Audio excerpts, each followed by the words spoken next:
অধ্যায় ২১। তাদের কাছ থেকে কষ্টে বিদায় নেওয়ার পর আমরা সমুদ্রপথে সোজা পথ ধরে দ্রুত কো দ্বীপে এলাম এবং পরের দিন রোদো দ্বীপে আর সেখান থেকে পাতারায় পৌঁছালাম। আমরা যখন একটা জাহাজ পেলাম যেটা পার হয়ে ফৈনিকিয়ায় যাচ্ছিল, তখন আমরা সেটাতে উঠে রওনা হলাম। যাত্রাপথে বাম দিকে আমরা সাইপ্রাস দ্বীপ দেখতে পেলাম, কিন্তু সেখানে না থেমে আমরা কেবল সেটার পাশ দিয়ে সিরিয়ার দিকে এগিয়ে চললাম এবং সরে পৌঁছে জাহাজ থেকে নামলাম। সেখানে জাহাজের মালপত্র নামানোর কথা ছিল। সেখানে আমরা শিষ্যদের খোঁজ করলাম এবং তাদের পাওয়ার পর 7 দিন সেখানে থাকলাম। কিন্তু পবিত্র শক্তির দ্বারা অনুপ্রাণিত হয়ে তারা পৌলকে বারবার বললেন যেন তিনি জেরুসালেমে না যান। সেখানে থাকার সময় শেষ হওয়ার পর আমরা সেখান থেকে বেরিয়ে আমাদের নির্ধারিত পথে রওনা হলাম। কিন্তু তারা সকলে স্ত্রীদের ও সন্তানদের নিয়ে আমাদের সঙ্গে সঙ্গে নগরের বাইরে পর্যন্ত এলেন, আর আমরা সমুদ্র তীরে হাঁটু গেড়ে একসঙ্গে প্রার্থনা করলাম এবং একে অপরকে বিদায় জানালাম। এরপর আমরা জাহাজে উঠলাম আর তারা সেখান থেকে নিজেদের বাড়ি ফিরে গেলেন। পরে আমরা শোর থেকে সমুদ্র যাত্রা শেষ করে তলিমাইতে এসে পৌঁছালাম, আর সেখানে ভাইদের সম্ভাষণ জানালাম এবং একদিন তাদের সঙ্গে থাকলাম। পরের দিন আমরা সেখান থেকে কৈশরিয়াতে এলাম এবং সুসমাচার প্রচারক ফিলিপের বাড়িতে গেলাম এবং তার সঙ্গে থাকলাম। তিনি সেই 7 জন পুরুষের মধ্যে একজন ছিলেন। এই ব্যক্তির 4 জন অবিবাহিত মেয়ে ছিল যারা ভবিষ্যৎবাণী করতেন।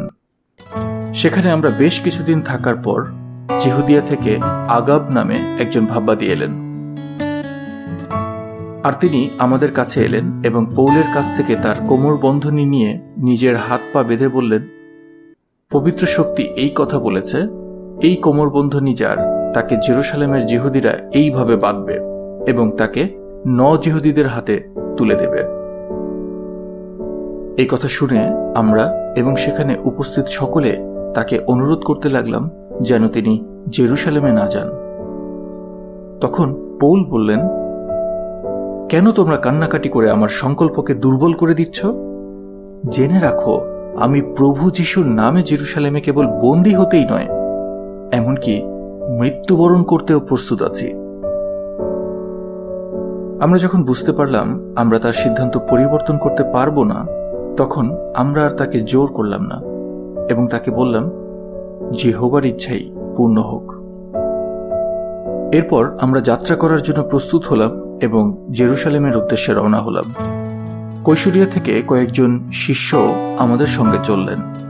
তারা আমাদের স্মাসন নামে সাইপ্রাসের একজন ব্যক্তির কাছে নিয়ে গেলেন, যার বাড়িতে আমাদের অতিথি হিসেবে থাকার কথা। ইনি হলেন প্রথম দিকের শিষ্যদের মধ্যে একজন। আমরা জেরুসালেমে পৌঁছানোর পর ভাইয়েরা আনন্দের সঙ্গে আমাদের স্বাগত জানালেন। কিন্তু পরের দিন পৌল আমাদের সঙ্গে জাকবের কাছে গেলেন, আর সমস্ত প্রাচীন সেখানে উপস্থিত ছিলেন।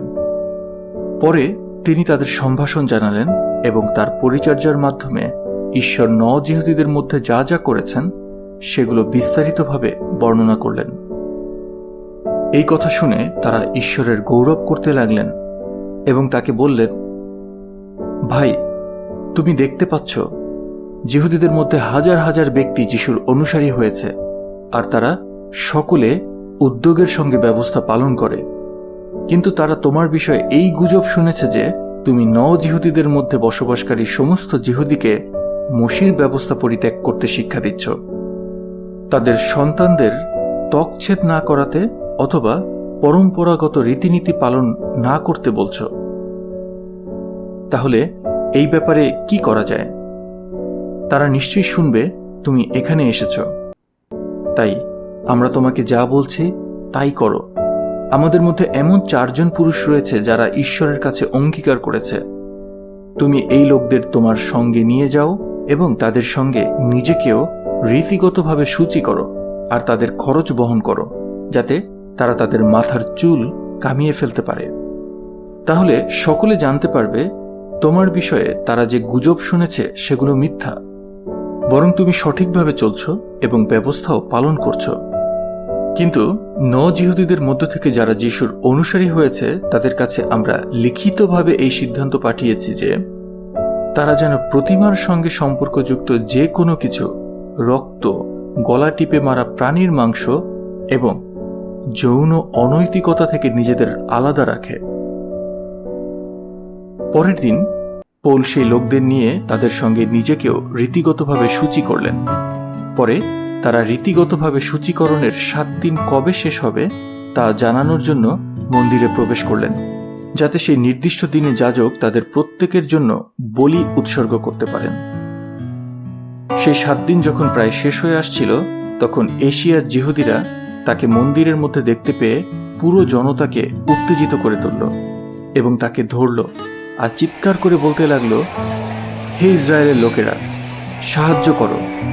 এই সেই ব্যক্তি যে সমস্ত জায়গায় সকলকে আমাদের লোকদের, আমাদের ব্যবস্থার এবং এই স্থানের বিরুদ্ধে শিক্ষা দেয়।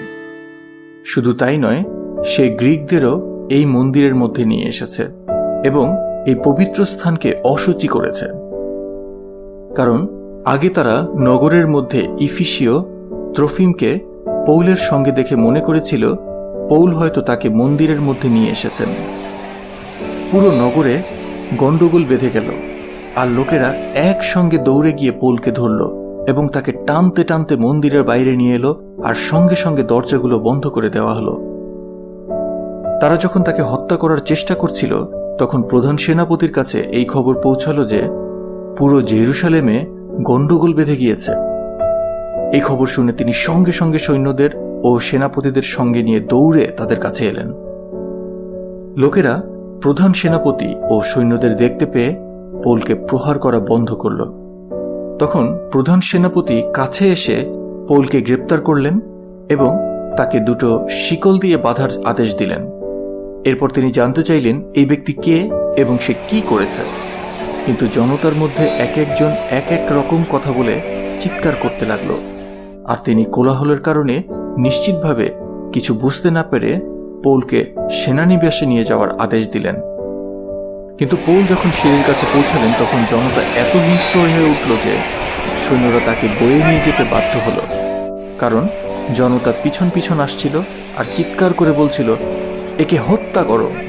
পৌলকে সেনানিবাসে নিয়ে যাওয়া হচ্ছিল। এমন সময় পৌল সেই প্রধান সেনাপতিকে বললেন, আমি কি আপনাকে কিছু বলতে পারি? তিনি বললেন, তুমি গ্রিক ভাষায়ও কথা বলতে পারো? তাহলে তুমি সেই মিশরীয় নও যে কিছু সময় আগে লোকদের বিদ্রোহ করার জন্য উস্কে দিয়েছিল এবং 4000 জন গুপ্ত ঘাতককে প্রান্তরে নিয়ে গিয়েছিল? তখন পৌল বললেন, আমি একজন জিহুদি, কিলিকিয়ার এক প্রসিদ্ধ নগর তার্সের নাগরিক। আমি আপনার কাছে বিনতি করছি, আমাকে এই লোকদের সঙ্গে কথা বলার অনুমতি দিন। তিনি অনুমতি দেওয়ার পর পৌল সিঁড়িতে দাঁড়িয়ে লোকদের উদ্দেশ্যে হাত দিয়ে ইশারা করলেন। যখন সকলে শান্ত হয়ে গেল, তখন তিনি তাদের উদ্দেশ্যে ইব্রীয় ভাষায় কথা বলতে শুরু করলেন।